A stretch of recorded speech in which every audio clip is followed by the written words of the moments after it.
Welcome to Essex County College's Community Education Forum TV series.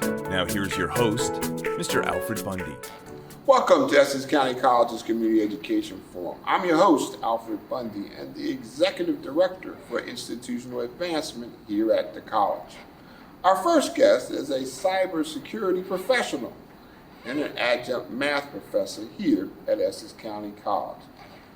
He has a very interesting and intelligent perspective on an issue that has been dominating the headlines of late, mainly artificial intelligence, more commonly known simply as AI. Please welcome Essex County College Adjunct Professor Claude Bernard to the forum. Welcome. Thanks for having me. You know, when did this phenomena called AI, artificial intelligence, first kind of appear on our radars or in our society? Well, AI is nothing really that's new in a sense. It has been around in human imagination and myths for a long time. We've been trying to ascribe meanings to symbols, and it's something that began to take a different form in the 20th century. Around then, we had in 1943, where Walter McCullough and Warren Pitts, they came up with a seminal paper about neural networks.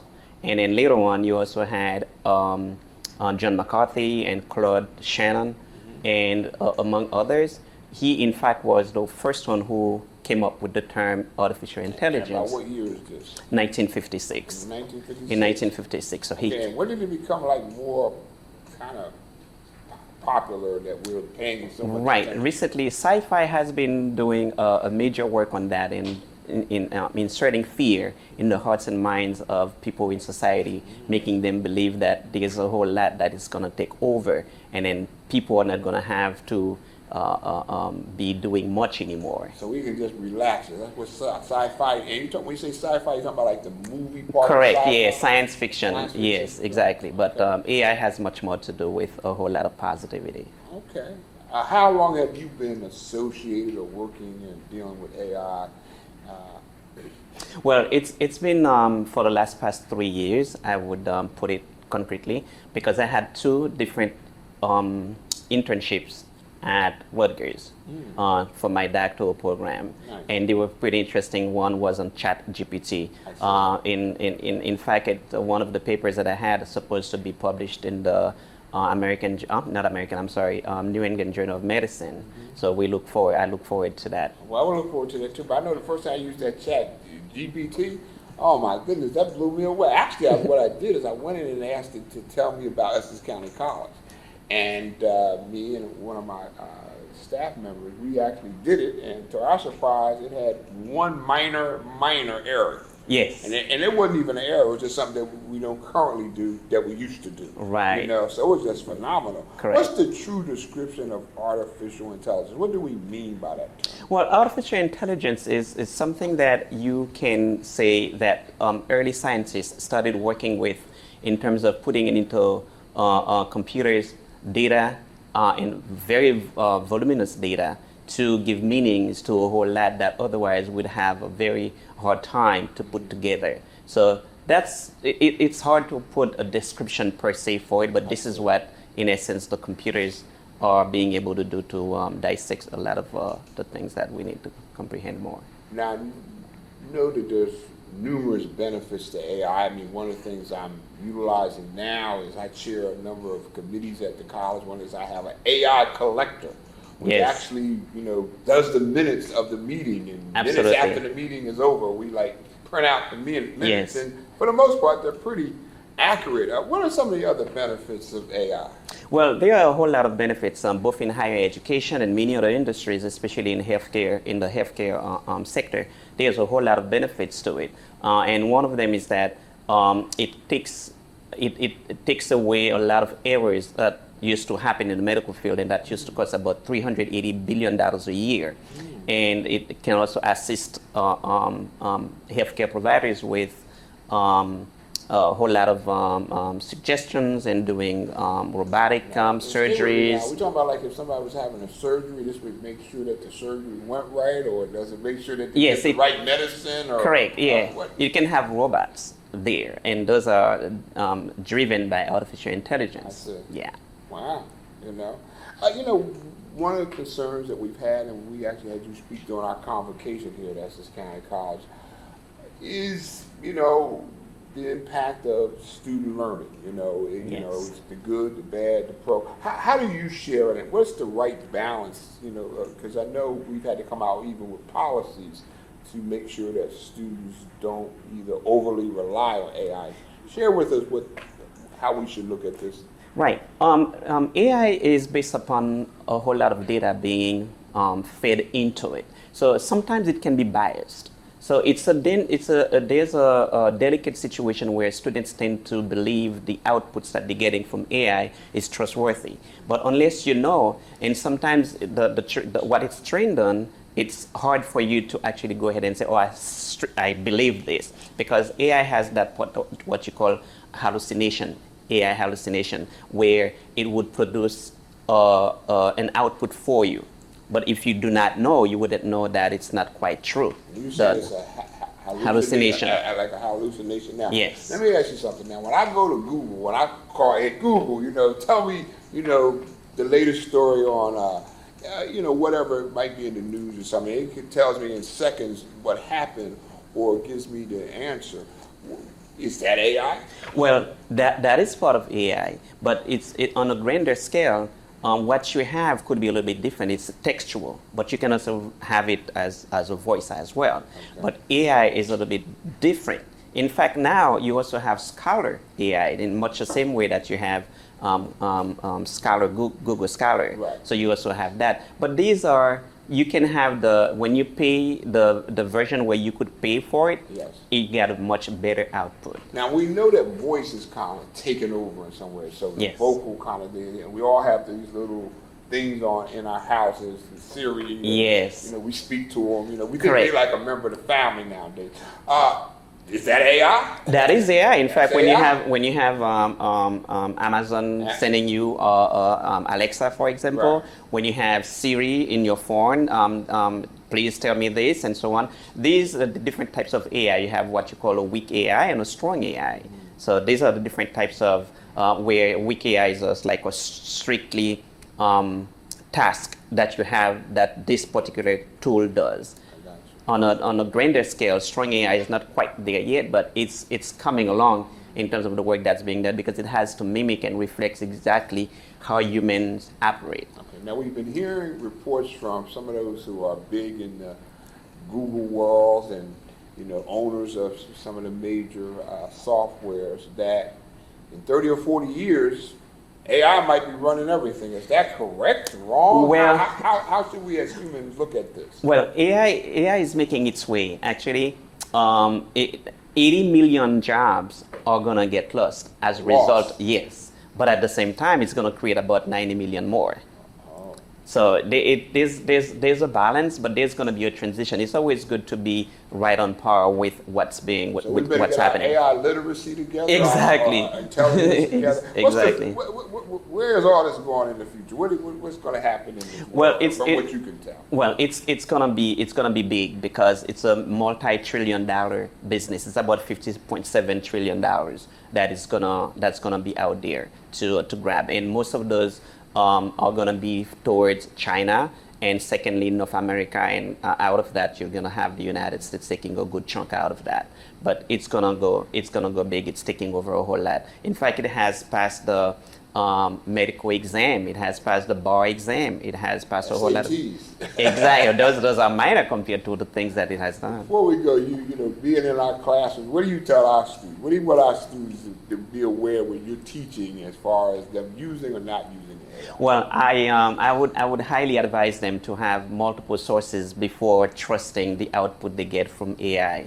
AI is big. It's there. It's just that colleges and other high universities have to make sure they do what it takes, because otherwise, if you are left behind, it's going to be an issue. So evidence-based is still important. Correct. Thank you. Exactly. Listen, you got to go, Mr. Bernard. Thank you for being with us on the forum. And thank you for teaching our students here at Essex County. Thank you. Thank you, Professor Bernard. We will be right back. Don't go anywhere. Opened in 1968 and located in Newark, New Jersey, Essex County College is a place where recent high school graduates and adult learners can realize their dreams. An open access college in tune with the needs of the local community, ECC offers a wide range of academic offerings and short-term training programs that help students educate and enrich their lives. ECC offers biology, nursing and health sciences, engineering, computer science, business and finance, supply chain management, liberal arts, criminal justice and social science programs, created to educate qualified prospective employees and address the critical skills gap facing our business and workforce partners. By providing access to affordable, innovative programs that lead to employment, Essex County College meets students where they are, academically, technically, socially, emotionally, and physically.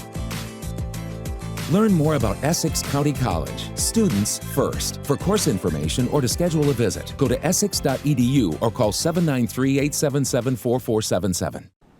Welcome back to Essex County College's Community Education Forum. I'm your host, Alfred Bundy. Our next guest is an Essex County College student from Belleville, New Jersey. She is also the president of the college's International Society of Women's Engineers chapter.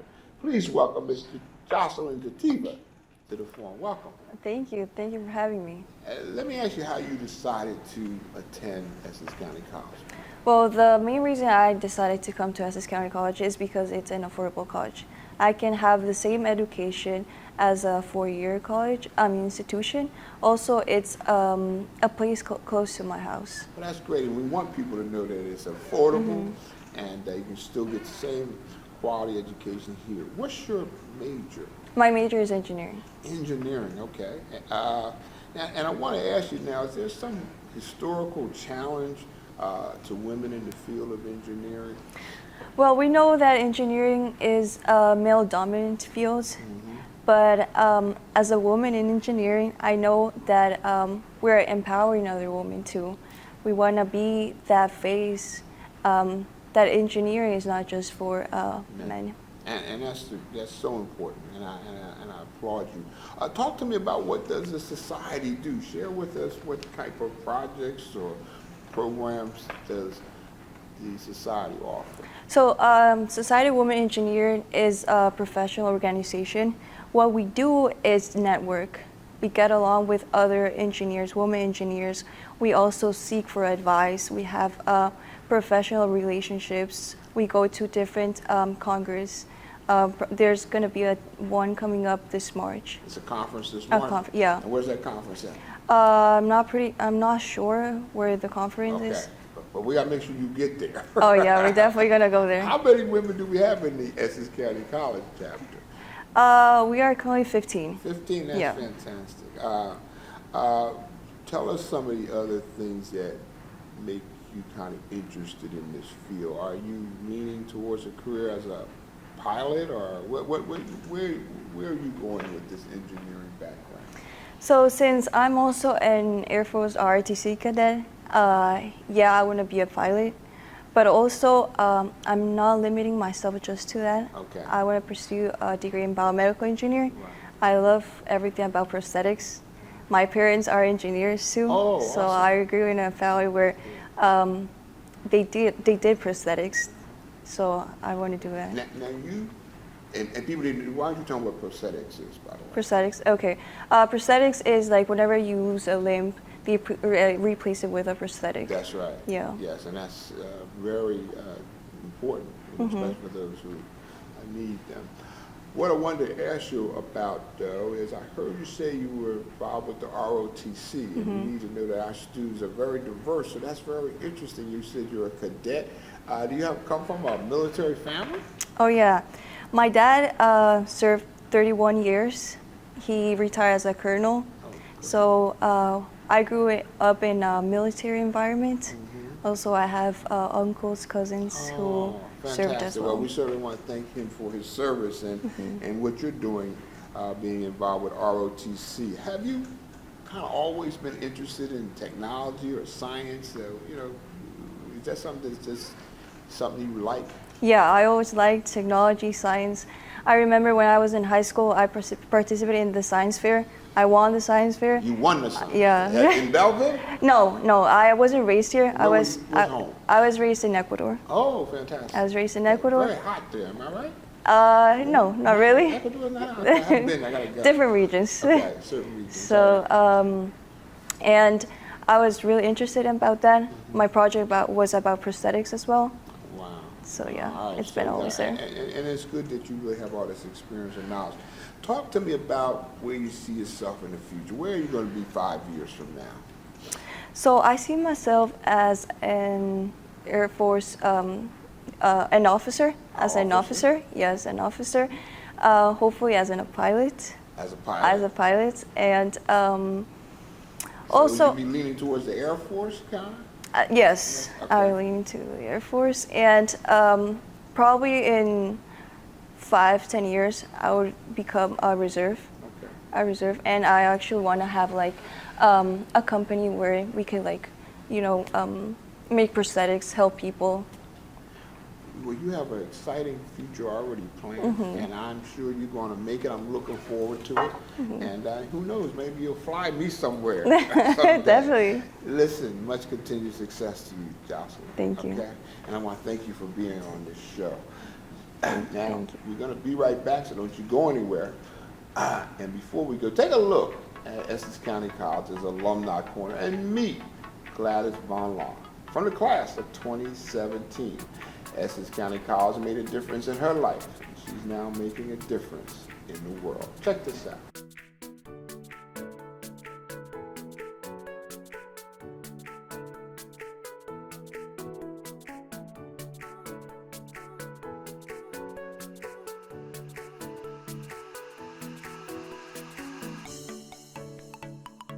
Welcome back to Essex County College's Community Education Forum. I'm your host, Alfred Bundy. Our next guest has some very unique talents. He is a handwriting analysis expert.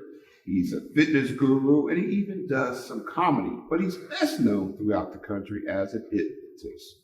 Before we meet him, let's take a look at some of his talent.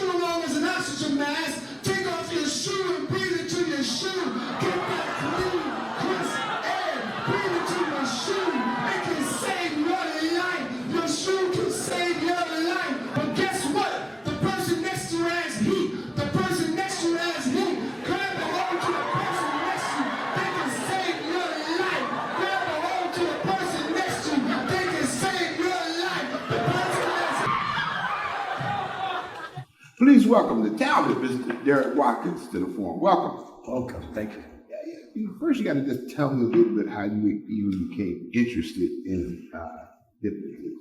Wow, that's a good story. Back in the early or late 90s, so to speak, I was taking up some advanced communication skills. And at the time, I was actually studying handwriting analysis. I said, how can I stack my skills? How can I not only understand someone's personality looking at their handwriting, but really help them move from point A to point B when they're feeling stress or feeling anxiety. So I took up what is called neurolinguistic programming, which is advanced communication skills in New York City. Part of that training was hypnosis. Now at that time, I was really interested in hypnosis, like most African Americans or blacks. Right. I thought hypnosis was phony, I thought it was magic or magical, but I studied it. But shortly after, I started realizing as I was traveling the country, doing workshops and doing public speaking, that when I was talking, my audience would just stare at me. And now you're a good-looking guy, so maybe just staring at you. Well, you know what? I hope that came from the women, not from the men. Anyway, that's a whole other story. But when I went back and researched why I was getting that effect, because most public speakers may have said, wow, am I saying the wrong thing? Or they're not paying attention to me. I had this effect of making people go into silence.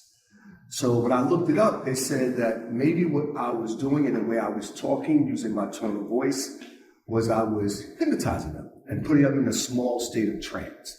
Meaning that I got them to focus and concentrate and listen to my voice and only my voice, taking it in on a subconscious or unconscious level. And I said, oh, that's interesting.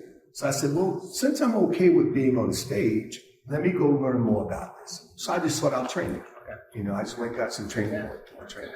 Tell us about, you have something called Dare to Dream Show, which is very aspirational and sounding. Talk to me about that. The Dare to Dream kind of hypnosis show is a show I put together when I travel the country doing parties, corporate, colleges, cruise ships. These are hypnosis shows. This is the entertainment aspect of hypnosis. Now, what happens is that I do a pre-show or pre-talk.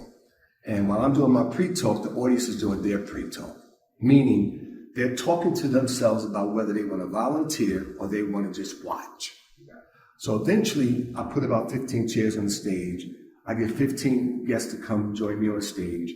And I put them in what is called a very light and deep trance. So I can make them do funny, safe things that entertains the audience. Okay. And that's and how about the dreaming part of that? Are they dreaming? I put the dreaming there because people of our culture, and people, depending on who you're talking to, tend to hear the word hypnosis and kind of be like, not me. But dreaming means everybody dreams. And even though you think you don't dream, you do dream. So the dreaming part makes it safe in somebody's conscious thinking for them to want to participate or at least watch. And more important, you actually help them unlock some of their potential in other ways. Talk to me about that. That's interesting because when I give my show, in my show, I always leave the audience with a unstoppable confidence, motivational suggestion. Now, suggestions is how hypnosis works. All of us give ourselves suggestions, whether they're positive or negative. What I try to do is implant a suggestion into the volunteer's mind or someone I'm working with one-on-one that will allow them from that point on to get over their fears, their phobias, or to accomplish a goal that they actually mentioned but don't remember mentioning to me. Now, hypnotherapy is part of this. Talk to me about hypnotherapy. Briefly share with us maybe the difference. Well, there is a difference. There's a major difference. Hypnotherapy is, now the word therapy can be, depending on where you at, taken out of context. To be a therapist, you must be certified. So hypnotists tend to call themselves, they use the word hypnotherapy, but you're really a coach. You're coaching someone through their fears, their phobias by giving them positive affirmations and suggestions to get over a stressful or anxiety-ridden event. And they would carry that with them based on the environment. Yes, because hypnosis is not talking to you, like we're talking consciously. We know we're having this conversation. When someone enters into hypnosis, you're not talking to them consciously. You're talking to their unconscious or their subconscious mind. The mind that allows you to drive your car and stick your foot out the window. The mind that allows women to put their makeup on and they think they're still staying straight because you develop habits. And hypnosis dives directly into your subconscious mind where those habits are at. And it's like planting a seed. Once you water it and the hypnosis event is over, the seed is planted. The only way to get it out is to dig it out. But the person from that moment on consciously goes into that suggestion of which I planted, knowingly or unknowingly, but they understand and realize that something's different. Something's definitely different. Certainly, everybody's interested in reaching their potential, or most people are. So, talking about the future of hypnotism and it being used as a psychological tool to help someone. The future of hypnotism is vast. Now, here's the reason why. It's been around for thousands of years. You know, back in Egypt, they had sleep tunnels. And that's where it started at. So hypnosis is not new because you put yourself in and out of hypnosis every single day. You wouldn't call it that. It's very close to daydreaming. So if you're driving down the highway and you can focus on your thought or focus on the music and you go past your exit, you put yourself in a slight trance. That's why you miss your exit. It's like people who've been married 30, 40 years. Why are they married so long? Because they hypnotize themselves. Absolutely. They're in hypnosis. Now, hypnosis can be broken if the person cheats.